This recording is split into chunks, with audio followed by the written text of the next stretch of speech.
Welcome back. A couple of weeks ago, I signed off like I do every day saying that's all the time we have for this evening. Thanks for joining us, folks. Have a good night. Hopped into the car, and then this happened. Nothing. Tried to call the wife like I do every night on the way home. Couldn't get through. I had no idea. Every Verizon customers from here to Tampa lost service until I pulled into a Publix and was able to hop onto Wi-Fi and call home using that. Turns out a lot of folks couldn't call 911. A lot of folks got nervous. What happened? Can it happen again? What can you do if your cell phone service is interrupted during a natural disaster or anything else? And joining us for more are Ed McCrae, Sarasota Emergency Management Chief, Jerry Zivick, ABC 7 Consumer Watchdog, and joining us by Skype is Kate J of Verizon. And Kate, thanks for joining us tonight. I know it was probably not a fun night for you either. I don't know if we ever got a real full explanation about what happened that night, what caused such a massive outage. Yeah, well, first, I'd just like to say thank you for allowing us the opportunity to be part of this conversation. First, before we get into the cause, I think just a very high-level overview of how wireless technology works. I think, most people are familiar with cell towers, right, or cell sites. You might be less familiar with our mobile switching centers, which we call our network switches. These are really the brains of our network. Okay, so your voice and data transmission, they come in, where from the cell sites that they're picked up on, they come in, and they are transmitted and then processed back out through our switches. So very important facilities, right? Those voice and data transmissions are, they go over fiber optic lines, okay? And then they're then handled in the switch and then go back out. So that within fractions of seconds, you're making that call or you're processing that data connection. So really, this is where wireless meets wireline. And I think a lot of people don't think about the wireline connection, right? But really, the only wireless part of the wireless network experience is on your device. So what happened on April 12th is that there was a fiber cut to our primary connection to our Tampa switch. Now, we have multiple redundancies built into our systems so that when something happens to that primary connection, we have a duplicate secondary connection. All the traffic is routed over it. There's no impact to the customer. Now, unfortunately, that evening, there was a fiber cut to the secondary connection. Now, this is very rare that you would have fiber cuts to both the primary and the secondary connections. Again, these are redundancies built in to avoid situations like these. But in this very rare instance, we did have fiber cuts to both connections so that there was an impact to service. Okay, we're talking about somehow the actual fiber itself got cut. Do we know how? Was it, an accident? Was it, how did that happen? Yeah, I don't have the specifics on these. There was no, there's no foul play, but it could be caused by any number of things. That could be severe weather. It could be maintenance happening. It could be construction. These things happen accidentally sometimes. Again, so rare that you would have fiber cuts to both that primary and that secondary connection, which happened in this instance. Now, Ed, what happened here in Sarasota County when the 911 system went down, or at least that anybody who had Verizon's service on their cell phones could not call in to 911? Yeah, the 911 system was fine. It didn't go down. The operators, some of them have Verizon phones as well, so it was noticed that there was an issue with them. So they quickly acted, notified the administrators, and the supervisors asked the sheriff's communications director, Caitlin Perez, to put out a social media message.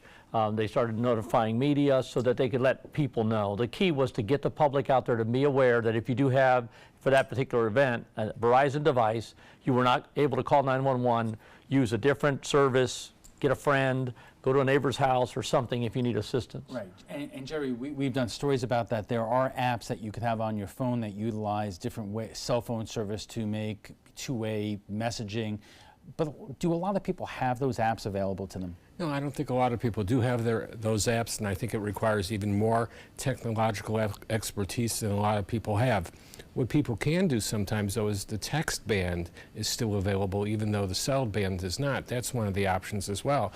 Or as we were talking in the green room, you want to have maybe 2 different providers in your house as well. Right, our texting wasn't working either, but we are just getting warmed up on the conversation. We'll have much more on cell phone outages right after we check the first alert weather, so stay with us. Welcome back. So what do you do when there's a massive cell phone outage like we had last month? Joining us for more are Ed McCrane, Sarasota Emergency Management Chief, Jerry Zivick, our ABC7 consumer watchdog, and joining us by Skype is Kate J. of Verizon. Kate, obviously, as you said, situations like this where you have 2 instances where the fiber optic lines are cut do not happen very often, but what is Verizon trying to do to make sure that something like this does not happen again? Well, I'll say it's probably obvious in how we talk about our network is that we really pride ourselves on delivering to our customers that reliability that they've come to expect of Verizon, and that, has been proven over time. And so when we have service interruptions like this recent one in the Tampa Bay area, it's, something we take very seriously. So what we are doing, obviously, our network team works day in and day out, and we're always looking for ways to improve our network. In this instance, our engineers, as soon as we were able to get the issue resolved, they are, we started looking at, how our local network is engineered so that we can ensure optimum performance and reliability, again, that customers come to expect from Verizon. So have there actually been changes made since last month when this happened? I don't have details on specific changes, but I do know that they started working on it immediately, and those processes will continue. It's an ongoing, changes will be made and ongoing work to be sure that we're delivering that network performance that we're known for day in and day out. Ed, this kind of underscores modern day life. We depend on cell phone services in order to call in emergencies, and in many cases for first responders to respond to it. As we are sitting here, we have a massive internet outage by another company that is affecting neighboring counties' 911 services right now. What can emergency responders do in situations like this? Well, it's very difficult. We obviously respond to calls from the public. If they can't call in, we don't receive that call, we don't know. There are multiple ways to get that help. If they have a fire station nearby and they can't make a phone call, get to that fire station can call on the radio, something like that. Or if it's a particular carrier that's down, go to a neighbor's house, see if they have a separate carrier. There's multiple ways to try to get that assistance. But if you're out there in the middle of nowhere and this happens, obviously we got a problem. How dependent is Sarasota County Emergency Services and the 911 centers on having the internet up and active 24/7 and cell phone coverage to first responders out there?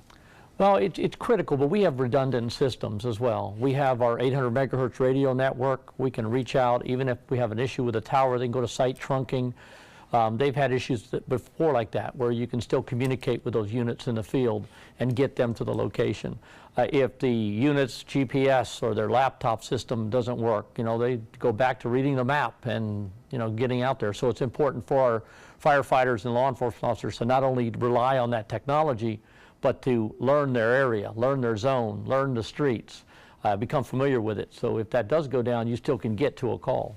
Jerry, when this happened, there were a lot of angry customers out there. Do customers have recourse in terms of their billing when something like this happens? Well, in Hurricane Irma, all the mobile carriers gave a per diem, a pro rata, whatever the amount of their bill was, like, their bill divided by 30, they gave them that amount off, which is, a couple dollars. It depends on the amount of your bill. Some gave a few extra dollars. And so there is recourse, but it's not huge recourse. What always I find interesting is Verizon, not to pick on Verizon, because all the cell phone companies are doing well, has made billions upon billions of dollars in profits. And when there's a failure like this, it's not something that you can say, oh, we're looking into it. People rely upon this. Somebody could have died. They could actually show some loyalty back to the customer and give the consumer a little bit more than just a few dollars back. Kate, let me ask you, what did, if anything, Verizon do to customers from the incident last month in terms of, I'm sure you got a lot of calls from a lot of angry folks. Again, it's a very rare occurrence, but it is one that we take seriously. And if we have, customers with concerns can call into customer service, our customer service teams, and we'll address those issues on an individual basis. Well, was there any plan out there to at least give customers at least a couple of dollars off their bill because of what happened that day? It's something we would address with customers on an individual basis. Ed, in the emergency management community, is this something that's game planned every single day in terms of what to do if there's massive power outages that affect internet service and cellular and even other even radios depend upon towers being up there to be able to communicate? Yeah, I mean, there's procedures in the 911 dispatch center and each of the first responder agencies on how to deal with something like that. Like I said, got to go back to the old days of radio to radio communications instead of the big network. Also reading the map, going to people's houses without using that GPS technology in the vehicle. But yeah, there's backup procedures, redundant communications capability. For instance, our 911 center also has, if their lines that they normally use go down, there's a cache of cell phones that comes out. Each operator's given a cell phone. The disadvantage to that is they can't, take multiple calls, but they can take that one call at a time. We've also used our 861-5000 county contact center number and given that number out to people and put dispatchers over there. So there's a variety of things that we can do when something like this happens, but we're always hopeful that the system stays up, but you got to be ready just in case. And Kate, wrapping up our conversation here, what do you want to communicate to Verizon customers around here who are really kind of remember that night, and it scared a lot of the people, as we said, that families could not communicate with each other, they could not call in, and even if you were out in the car driving someplace, not even really stop, get any kind of answers in terms of what's happening with your phone. Sure, and I want to reiterate again that we take this very seriously. We understand, we hear the concerns, and our network engineers really pride themselves on delivering the reliable coverage. Mr. McCrane has talked about redundancies. I've talked a little bit about that, but we build redundancies into our cellular network at every point. It's at our switches where we have backup batteries and backup generators to the batteries if we lose commercial power, which is, you mentioned, in severe weather instances and others, is a critical issue. We've got secure facilities, our switches, our cell sites, just the different fiber paths into the switches. There are multiple redundancies that we undertake so that we are providing that reliable connectivity.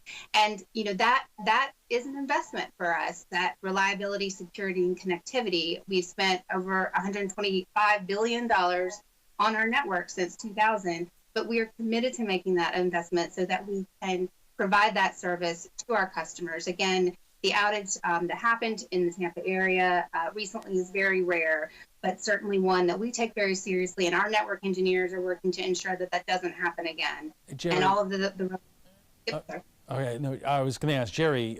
You said that one of the answers might be is if you have, carrier A for your cell phone service, have a different company at home. But you know how it works these days. A lot of folks package everything together because you get a better deal if you bundle.